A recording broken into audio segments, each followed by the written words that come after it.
Phone వాడితే టీచర్కి ఏమైనా నష్టం కానీ లాభం కానీ వచ్చే అవకాశం ఉందా? ఎవరి కోసం అది? మీకోసం. మీరు చెప్పినప్పుడు దాన్ని పాటించేటువంటి పని చేయాలి.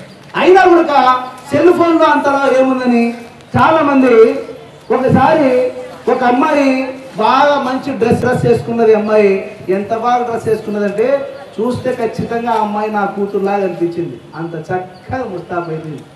నేను బర్త్డే ఏమని చెప్పేసి అనుకున్నా. బర్త్డే కాదు, ఏమో డ్రెస్ వేసుకున్నది. డ్రెస్ వేసుకున్న తర్వాత 10 నిమిషాలకే అమ్మాయి ఆ సెల్ ఫోన్ తీసుకునేసి ఒక ఫోటో తీసుకునేసి దాంట్లో పెట్టేసి, నిజంగా కూడా ఆ అమ్మాయి బర్త్డే ఆ రోజు సెల్ ఫోన్లో ఫోటో పెట్టింది. ఫోటో పెట్టేసి సాయంత్రం కేక్ చేసి కట్ చేసినప్పుడు ఏడ్చుకుంటా పోయి గదిలో పడుకుంది. వాళ్ళ అమ్మ పిలుస్తూ ఉంది, రామ్మ కేక్ కట్ చేద్దాం రారా, బంగారు అందరూ వచ్చినారు కేక్ కట్ చేద్దాం రా అని. ఈ పాప రావడంలే, పోయి తలుపు తడితే ఏడుస్తూ ఉంది. వాళ్ళ అమ్మ పిలిచింది. మళ్ళీ బయటకు వచ్చిన తర్వాత ఎందుకమ్మా ఏడుస్తున్నావు అంటే ఆ పాప చెప్పిన మాట వినండి జాగ్రత్త. ఏమన్నదంటే, అమ్మా నేను ఉదయం నా బర్త్డే అని చెప్పేసి డ్రెస్ వేసుకునేసి నేను ఫోన్లో ఒక పోస్ట్ పెట్టాను. ఆ పోస్ట్ పెడితే ఆ ఫోన్ చూసినటువంటి వాళ్ళు నలుగురు సో బ్యూటిఫుల్, బాగున్నావు తల్లి అన్నారు. 40 మంది చెత్త చెత్త కామెంట్స్ పెట్టారు. ఇంకొక 4-5 అయితే ఏఐని, ఆర్టిఫిషియల్ ఇంటెలిజెన్స్ని ఉపయోగించుకొని నా ఫోటోని మార్ఫింగ్ చేసి అత్యంత గలీజుగా పెట్టారు. అందుకని అమ్మ ఫోటో చూసి నాకు చచ్చిపోవాలనిపిస్తూ ఉంది అన్నదప్ప. నేను మళ్ళీ చెప్తున్నా, బివేర్ ఆఫ్ డాగ్స్, కుక్కలున్నాయి జాగ్రత్త అని బోర్డు ఎట్టయితే పెట్టినారో నేను మళ్ళీ చెప్తున్నా, సెల్ ఫోన్ ఉన్నది జాగ్రత్త అని చెప్తున్నా. సెల్ ఫోన్ అంటే ఆశామాషిగా, సెల్ ఫోన్ అంటే మీరు ఏమో అనుకుంటున్నారు, దాన్ని ఎంత ఉపయోగించాలో అంతే ఉపయోగించాలా.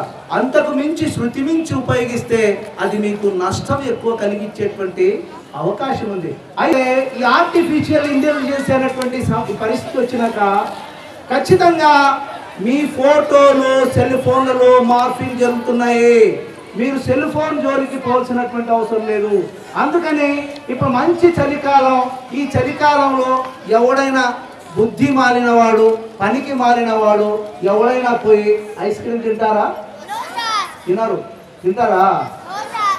మంచి వేసవి కాలంలో, ఎండాకాలంలో ఎవరైనా పోయి బాగా స్వెటరు, ఊలన్ బనీను, గరం బనీను లాంటివి వేసుకుంటారా? ఎండాకాలంలో వేసుకోరు. ఎందుకంటే అది ఎప్పుడు ఏది చేయాలో అప్పుడే చేయాలా. అందుకని నేను మీకు చెప్తున్నా, ఇప్పుడు మీకు చదువుకునే టైము, ఇప్పుడు మీకు ఆడుకునేటువంటి టైము, ఇప్పుడు మీరు అద్భుతంగా గడపాల్సినటువంటి టైము. ఈ టైంలో మీకు సెల్ ఫోన్ కూడా అంత అవసరం లేదని చెప్పేసి మీకు నేను తెలియజేస్తున్నా. దాన్ని మీరు యాక్సెప్ట్ చేసేటట్లయితే గట్టిగా చప్పట్లు కొట్టి మనస్ఫూర్తిగా ఏది అవసరమో అది వాడించాలి. మీరు ఎప్పుడైనా ఈగలు పక్షిని చూసారా? గద్దను చూసారా? గద్దని, గద్ద పైకి పోతూ ఉంటుంది. గద్దలా పైకి పోతా ఉంటే ఒకసారి చిలిపి అల్లరి కాకి గద్ద మీద కూర్చున్నదట. ఆ గద్ద మీద కూర్చున్నది. దానికి ఆనందం వేసింది. గద్ద మీద కూర్చొని నేను గద్ద మీద కూర్చున్నాను చూడు అని. అయినా అంతటితో ఆగిందా? ఆగలేదు. మళ్ళీ ఏం చేసింది ఆ కాకి? ఆ గద్ద తన ముక్కుతో గద్ద తలని పొడుస్తా ఉంది. ఏం చేస్తా ఉంది? ఆ కాకి ముక్కుతో గద్ద తలని పొడుస్తా ఉంది. దాని మీద కూర్చున్నదే కాకుండా ఈ కాకి ఏం మాట్లాడలేదండి, ఏమి డిస్టర్బ్ కాలేదు, ఏం మాట్లాడలేదు. కాకి ఏం చేసింది? గద్ద ఏం చేసింది? అట్లా కూర్చోబెట్టుకునేసి ఫ్లై ఎగిరింది. ఇంకొంచెం పైకి ఎగిరింది, ఇంకా పైకి ఎగిరింది. ఎంత పైకి ఎగిరిందంటే మేఘాలను దాటుకొని ఎగిరింది. అప్పుడు ఈ కాకి శ్వాస తీసుకోవడం కష్టమైంది. ఇంకా కాకి ఇబ్బంది పడింది. గద్ద ఇంకా పైకి ఎగురుతోంది. ఎంత ఎత్తుకి ఎగిరిందంటే కాకి చచ్చిపోతానన్నంత భయం వేసింది. అయినా గద్ద వదలడం లేదు, పైన ఎగురుతా ఉంది. కాకి అప్పుడు ప్రాణం పోతుందని గిలగిలా తన్నుకుంటూ కిందకు వచ్చేసింది. గద్ద హ్యాపీగా వెళ్ళిపోయింది. అందుకనే నేనేమంటున్నా, మీ జీవితం కూడా గద్దలాగుండాలా, పక్క నిమిషాలు పట్టించుకోకూడదని చెప్పి నేను తెలియజేస్తున్నా. నీకు ఎప్పుడైనా ఎవరైనా అల్లరి చేస్తే దారిలో వచ్చేటప్పుడు పోయేటప్పుడు నువ్వు ఇట్టున్నావో అట్టున్నావో అని చెప్పేసి గేలి చేస్తే మీరు అవన్నీ కూడా పట్టించుకోరు. మీ ప్రయాణం పైకి ఎగరాలి. ఎంత పైకి ఎగరాలా? కింద ఉన్నటువంటి జనం గర్వంగా చూడాలా, మిమ్మల్ని ఆకాశంకి వెళ్ళి చూడాలా, అంత పైకి ఎగరాలా.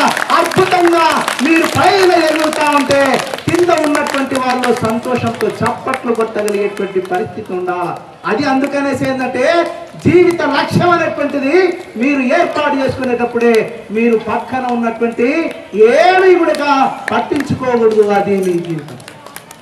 ఇప్పుడు చాలా మంది మగపిల్లలు ఉన్నారు ఇక్కడ. నాకు తెలిసి ఈ ఉన్నత పాఠశాలలో నాకు అబ్బాయిలు అయితే అట్లా కనబడలేదు, కానీ ఒకరిద్దరు ముగ్గురు కనబడినారు. అందం వేరు, శృతి మించినటువంటి అందం వేరు. నిజమా కదా తల్లి? అందం అంటే ఇప్పుడు మీరు ఉన్నారు చూడు చక్కగా ఇట్లా ఉండడం, యాంజల్స్ లాగా. యాంజల్స్ అంటే ఎవరమ్మా? యాంజల్స్ అంటే ఎవరు? దేవతలు. బహు ఫోర్స్ దేవతల్లాగా ఉన్నారు లక్షణంగా. మీ సారులు కూడా అంత గొప్పగా మీకు తీర్చిదిద్దుతున్నారు, మీరు కూడా బాగున్నారు.